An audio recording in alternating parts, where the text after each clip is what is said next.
Welcome, Kashif. Pleasure. How are you doing today? I'm awesome. We're in Miami. Yeah. I know you live here in Florida. No, I'm from Toronto, Canada. I know you're from Toronto, Yeah, but I thought you live here in Miami, or your company based. No, our company actually moved to LA, so Los Angeles, right? Okay. And I come here maybe a couple times a year. So I live here too. I think like 3 years ago when I met you in Beverly Hills at Dave Asprey show, Yeah. your company was here out of Miami. So, okay. So at that time, now you're back to something new. We're going back. So at that time, we were partnering on a lab in Miami and ended up moving to Kentucky. Got it. Yeah. So now your lab is in Kentucky. Yes. Yeah. Well, let's talk about your personal journey and what initially drew you to genetics. And was there a specific moment when you realized you could unlock more than just health insights and truly transform everybody's approach to life? Yeah, so for me, unintentional, I don't come from the industry, right? I was in the tech world, so I used to help technology startups grow. And I was like the sort of guy with experience that knew everything that they didn't know that they even needed, right? To help something do a better job. I got really sick, and I think a lot of great functional health tools and services and people with knowledge come from trying to heal themselves. Mm-hmm. And that's what happened to me. I needed to fix myself, and that eventually turned into my eczema, my psoriasis, my migraines, my gut issues, my depression. No doctor telling me what was really going on. And when I asked, like, why did I get sick? What did I do wrong? I first then at that point learned that they don't even do that, right? I didn't know that that's not what they did. And so I eventually then discovered through my unique genome that there was genes missing. Right? And there were certain biological processes that were meant to protect me from the environment, from foods, from stress that I just didn't do. And so the total accumulative load of those caused so much inflammation that I started to feel horrible, right? And so when I started to learn how I was wired and that I had the right habits, things just trickle away. And I'm sitting in front of you without these 5 diseases, right? Amazing. So yeah, I healed myself. How long did it take you that? So some of the stuff, there's things like, skin issues, hair issues, etc. You can resolve those in weeks. Just changing your habits, how you eat, right? Because it's like, think of your skin as like a check engine, like telling you problem, dig deeper. It's not the disease, right? It's the warning sign. So the inflammation that gets reduced, that gets resolved fairly quickly. But things like hormones, things like thyroid, for example, those can take many months, but they're doable, right? Yeah. So once you got to remove what's causing the problem, then the problem slowly trickles away. And you talk about this in your book, The DNA Way. Yeah. How do you overcome your things, how your health and things like that. So let's talk about your company. Yeah. What is it different than anything else, and what exactly you guys unfold? And because personally, I've done it, and I did it on my daughter. And when I listened to you 3 years ago, Dave Asprey's show, I was like, oh my God.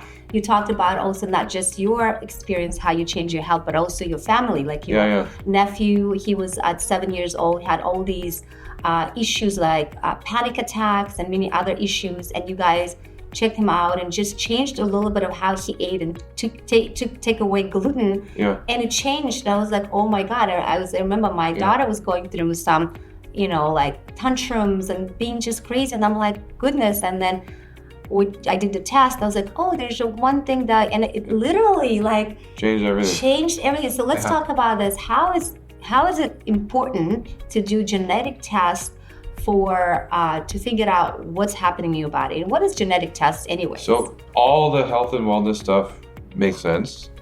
What we're saying is, how do you know where to start? What do you prioritize? What's the actual problem you need to solve, right?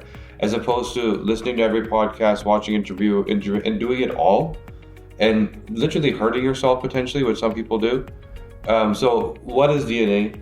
Every one of your 50 trillion cells has an instruction manual inside.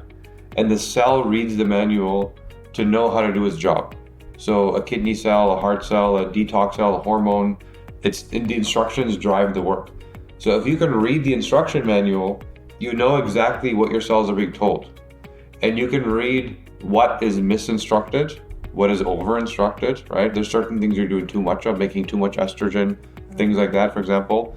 And then you know where to intervene. And so as opposed to, here's what the problem looks like. Your daughter had an anxiety issue, right? That's what it looks like on the surface. It's more like what biology is broken, plus environment, nutrition, lifestyle, that combination equal the way she's behaving. versus what biology is broken, meaning there's something you need to remove from her environment that she was not wired for, which somebody else had no problem with, or there's something you needed to add to her biology to make it as if she had the good biology. Those are the two options. And so all we're saying is that your genetics can prescribe what these two things are. What do you remove? What do you add? Yeah. And then you become in the middle as you should have been. Like in my example, before I did your test, I was kind of like thinking that, I had a little bit ADHD, but I didn't know. It was like, how do you go about and test yourself? Yeah. And I wasn't like putting it together. I was like, I'm just like, I cannot focus. I'm like running around doing multiple things and I cannot finish. Yeah. And so when your test came back, it said a slight ADHD. Thank God my daughter doesn't have that. I'm like, good. But mine was showed, and it's like, and then implementation. What do you need to do? You take 5-HTP. Yeah. I started literally helped so much. When I stopped taking 5-HTP, it comes back like in 1 month, and I'm like again like literally. Yes.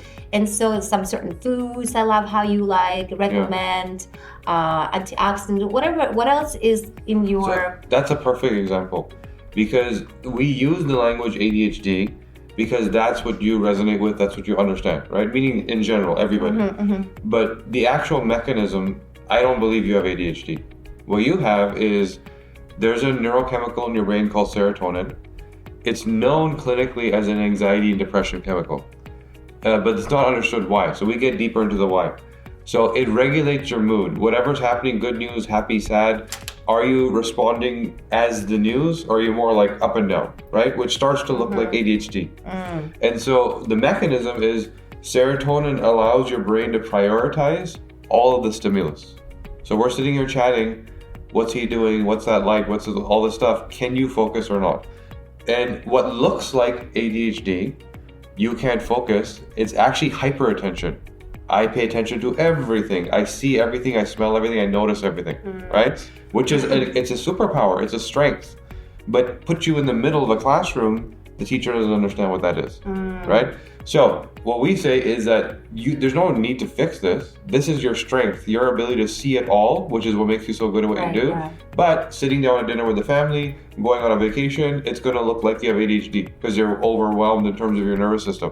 That's where temporarily take some 5-HTP and you feel calm and zen to add the serotonin that your body doesn't naturally do. So this is where we see the same thing that sounds like it could be a problem is actually also your strength. Interesting. Like in my case, I'm cool to hang out. I'm very like tete-a-tete. But like for me, like when I'm at home and trying to focus, I'm like multitasking, I cannot.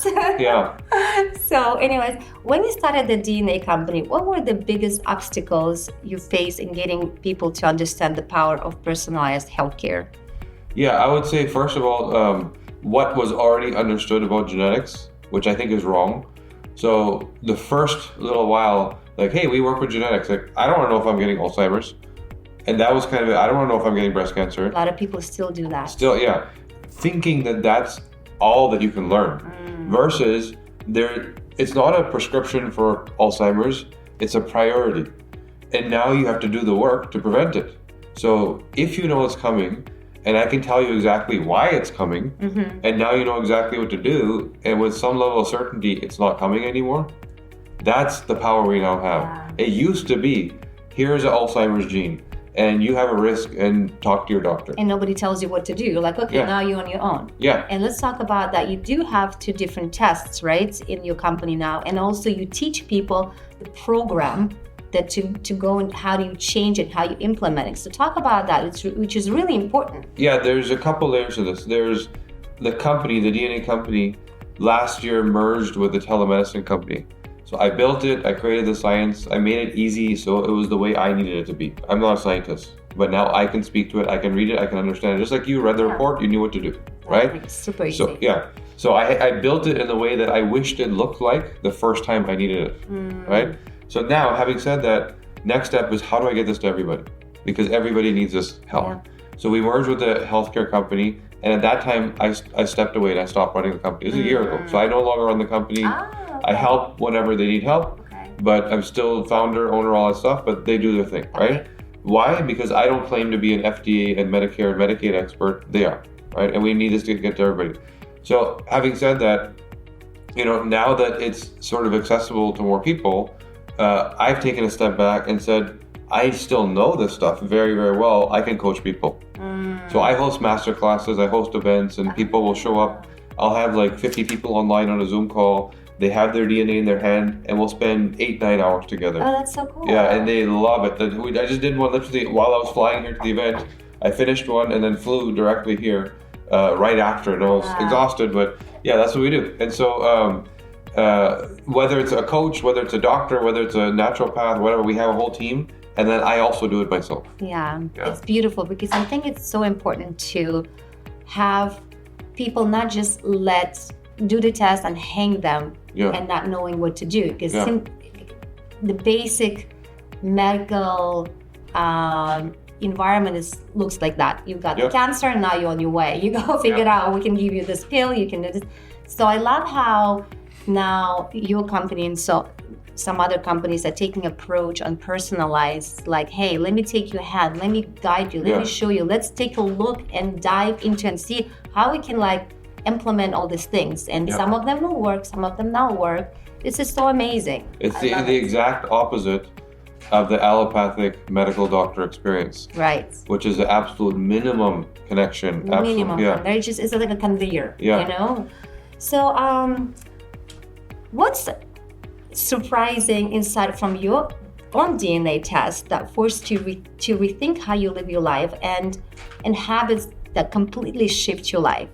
So when I was sick and I had all these issues, I believed the doctors because I used to live in the same neighborhood as my business partner, drive to work with a business partner, eat lunch with him, work with him, go home with him. And then we would go to our separate homes, right? So everything I did, like most of the day I spent with him, and he was in great health. So I didn't think I was doing anything wrong. Otherwise, why wasn't he also sick, right? That's what I learned when I dove into my DNA. There's a gene called GSTM1. And some people are probably familiar with the antioxidant glutathione. Yeah. Glutathione is master antioxidant, bind and remove chemicals. You pee them out, sweat them out, poop them out, whatever, right? So that gene drives glutathione activity in your gut. So whatever you eat, the chemicals, pesticides that come along with that food, this gene is responsible to remove. I don't have the gene.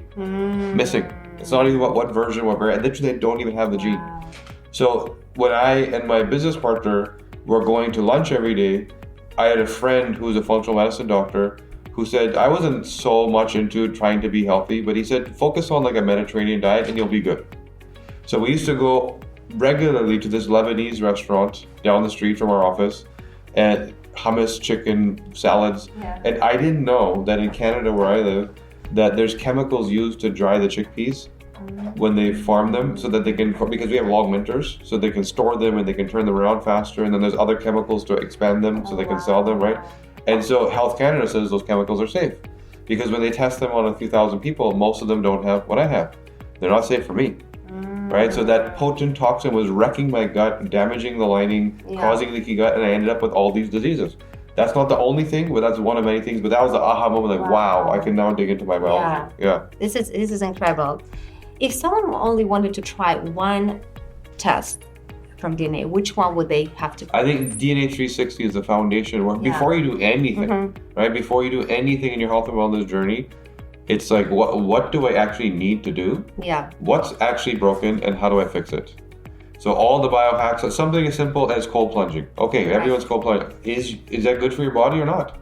Because if you have bad genetics around thermoregulation, it's actually going to cause you to store fat. And actually, you can say that because I think the last one that I did didn't say that. So we keep learning, it's a new one, right? We keep learning.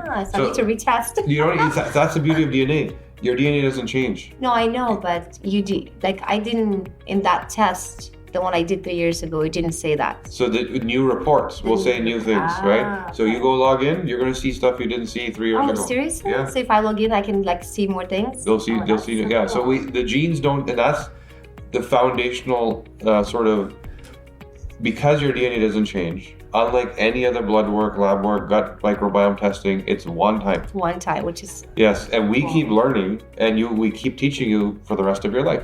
Amazing. Because the data comes from the same place. So what's your favorite biohacking tools that you implement now these days? I think that today, where people really need to start is on their nervous system, right? And most people don't realize it, that they have fight or flight trauma type states that they're in. Given the reality of the world we're in and given what we just went through for so many years, especially women are stuck in a fight or flight or a trauma. And it's like, hey, I'm doing everything. I'm doing the food, I'm doing the exercise, none of it works. It's not working because your body's not trying to recover. It's in fight or flight. It thinks you're going to battle. It's driving all the blood to your feet and your fists, not to your organs, to detoxify them and give them nutrients. And so dealing with the nervous system first. So I've been using some frequency devices on my vagus nerve, right?